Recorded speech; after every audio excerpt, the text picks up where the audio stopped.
ገምት እስቲ ማን ነው ህልምና ፐርፐዝ ላይ እንዳትደርስ የሚያደርግ የመጀመሪያው ሰው?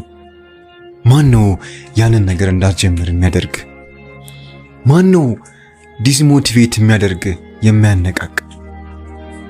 ይህን ጥያቄ እስቲ ለራስህ መልስልኝ። ማን ነው አንተን እያስቆመ ያለው ነገር? ማን ነው አንተን የያዘክ? ያ ነገር የመጀመሪያው ሰው አንተ ነህ።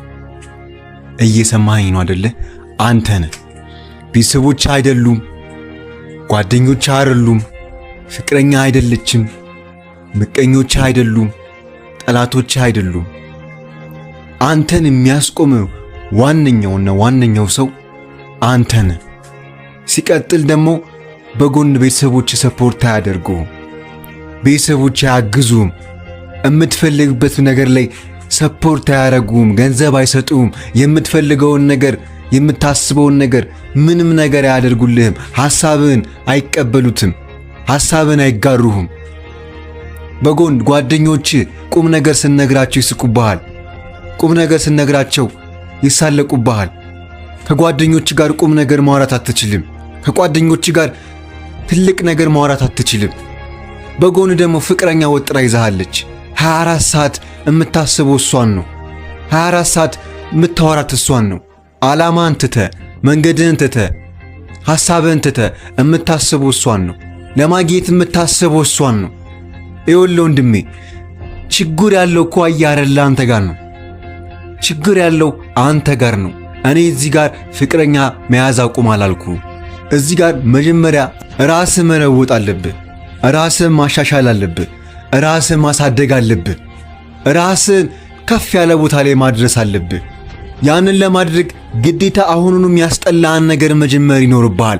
አሁኑኑ ያንን ነገር ጀምረው፣ ያንን ነገር አድርገው፣ ያንን ነገር ስራው። ለምንድነው ጊዜን የምታቃጥለው? ለምንድነው በኋላ የምትለው? ለምንድነው ነገ የምትለው? ለምንድነው በራስና በእድሜ የምትቀልደው? እኔ እዚህ ጋር ሞቲቬት እያረኩ አይደለም ወንድሜ፣ ግን እውነታውን እየነገርኩ ነው። እውነታው ደግሞ እስካሁን ያወራሁት ነገር ውስጥ አለልህ። ያንን ነገር ከፈለግከው፣ ያንን ነገር ማሳካት ከፈለግ፣ ፍቅረኛ እንዲኖር ከፈለግ፣ አሪፍና የሳካ ትዳር እንዲኖር ከፈለግ፣ ያንን ነገር ጀምረው። አንተን የሚያስቆመው ሰው ማለት ነው ወንድሜ አንተ ብቻ ነህ። በቃ አንተ ነህ። ማንም በመንገድ አልገባም ወንድሜ። ማንም አንተን ሊያስቆም አይችልም። ለምንድነው በእድሜ የምትቀልደው ወንድሜ? ለምንድነው ያንን ነገር ማስጀምረው? ለምን? እስቲ ተመልከተው ህይወትህን። እስቲ በየቀኑ ያሰብክ ነው፣ በየቀኑ እየተጨነክ ነው፣ በየቀኑ ስለ ወደፊት ታስባለህ፣ ስለ ችግር ታስባለህ። ይሄ ነገር እኮ በጣም ነው እኮ ዳሜጅ እያደረገ ያለው። በዚህ ነገር ሶስት ትጀምራለህ፣ ታጨሳለህ፣ ትቅማለህ፣ ትጠጣለህ። ለጊዜው ደስታ ብለህ ማለት ነው ራስን ተጎዳዋለህ። ያንን ጭንቀት ለመርሳት ብለህ፣ ያንን ችግር ለመርሳት ብለህ ራስን መጥፎ ነገር ውስጥ ከተዋለህ። ለዛ እኮ ነው ያንን ነገር ጀምረው እምልህ። ጀምረው በቃ ወንድሜ ጀምረው። ማንም ሰፖርት አያረግህም። ማንም ያንን ነገር እንድትጀምሩ አይነግርህም። እዛ ነገር ላይ ተስፋ ከቆረጥክ፣ እዛ መንገድ ላይ ህልም ላይ ፐርፐዝ ላይ ተስፋ ከቆረጥክ ማለት ነው ምንም አይኖርህም። ምንም። ከዛም በኋላ የሚያስጠላ ህይወት፣ የሚያስጠላ ኑሮ፣ የሚያስጠላ አስተሳሰብ፣ የሚያስጠላ ትዳር፣ የሚያስጠላ ቤተሰብ ነው የሚኖርህ። በቻልከው መጠን ያሉብን ሱሶች አቁመ፣ ያሉብን ችግሮች አቁመ፣ ያንን ነገር ጀምረው። አንድ ችግር አለብህ እኮ። እሱም ምንድነው? ዛሬ ጀምረዋለሁ ትልና ነገ ሊያደግመው ያንን ነገር ከሳምንት በኋላ አደግመው፣ ከወር በኋላ አደግመው፣ ከዓመታት በኋላ አደግመው። ታዲያ እስከ መቼ ነው እንደዚህ የምትቆየው? እስከ መቼ ወንድሜ? እስቲ ራስህን ያው። እስቲ ባለ ኑሮ ባለ ህይወት ደስተኛ ነህ እንዴ? አይደለም። ኖታዬ ነው በቃ አይደለም። ስለዚህ ለምንድነው ያንን ነገር ማትጀምረው? ለምንድነው ራስን ማትቀይረው? ለምንድነው በጠዋት ማትነሳው? ለምንድነው ከሚጠቅሙ ሰዎች ጋር የማትሆነው? ለምንድነው ያቺን ልጅ ትተህ ስራን ማትጀምረው? ስራ ላይ ፎከስ ማታደርገው? ለምንድነው የምታገኘውን ገንዘብ ሱስ ላይ የምታጠፋው? የማይጠቅም ነገር ላይ የምታጠፋው? ለምንድነው ደጋግመህ ራስን የምትዋሸው? ለምን? በቃ ከዚህም በኋላ ወንድሜ በቃ እስከዛሬው አልፏል። እስከዛሬው መመለስ አትችልም። ወደፊት የሚጠብቅ አዲስ ኑሮ አለ፣ አዲስ ላይፍ አለ። ያንን ነገር ቢልድ የምታረገው አሁን ነው። ያንን ነገር የምታስተካክለው አሁን ነው። ጊዜው አሁን ነው ወንድሜ። የምታስበው ነገር ኢማጂን የምታረገው ነገር ማለት ነው የወደፊት የህይወት መንገድ ነው። አሁን መጥፎ ነገር የምታስብ ከሆነ ስለ ውድቀት የምታስብ ከሆነ ስለ ሱስ የምታስብ ከሆነ እዛ ነገር ውስጥ ነው የምትወድቀው። ግን ስለ መሻሻል የምታስብ ከሆነ ስለ መለወጥ የምታስብ ከሆነ ራስ ስለ መቀየር የምታስብ ከሆነ ወንድሜ የወደፊት እጣ ፋንታ እዛ ነገር ውስጥ ይሆናል። እዛ ነገር ላይ ይገባልሃል። በቻልከው መጠን ያንን ነገር ጀምረው። ቤተሰቦችን አኩራቸው። የምትወዳትን ልጅ የራስ አርጋት። ከማይጠቅሙ ሰዎች ራቅ። አላስፈላጊ ነገሮችን አታድርግ። ራስን በመጥፎ ነገሮች አትጉዳ። ወንድሜ ራስን አኩራው። በቻልከው መጠን ግን ወንድሜ ያንን ነገር ጀምረው። ከዚህም በኋላ ራስን መዋሸትህን አቁም። ከዚህም በኋላ በሕይወትህ መቀለድህን አቁም። ያንን ነገር ጀምረው። ሁሉም ወንድ አሁን ላይ ለቤተሰቤ እሞታለሁ ይላል። ግን ወንድሜ ትሞትላቸዋለህ? እስኪ እነዚህን ጥያቄዎች መልስልኝ።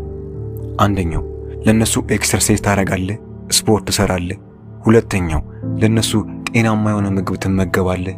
ሶስተኛው ለነሱ ብለህ እንቅልፍህን፣ ሆቢትህን፣ መጥፎ ልማድህን ታስተካክላለህ።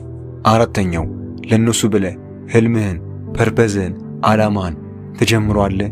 አምስተኛው ለነሱ ብለህ ያሉብህን ሱሶች፣ ያሉብህ ቁማሮችን ታቆማለህ፣ ትተዋለህ። ስድስተኛው ለነሱ ብለህ ራስን ታስከብራለህ።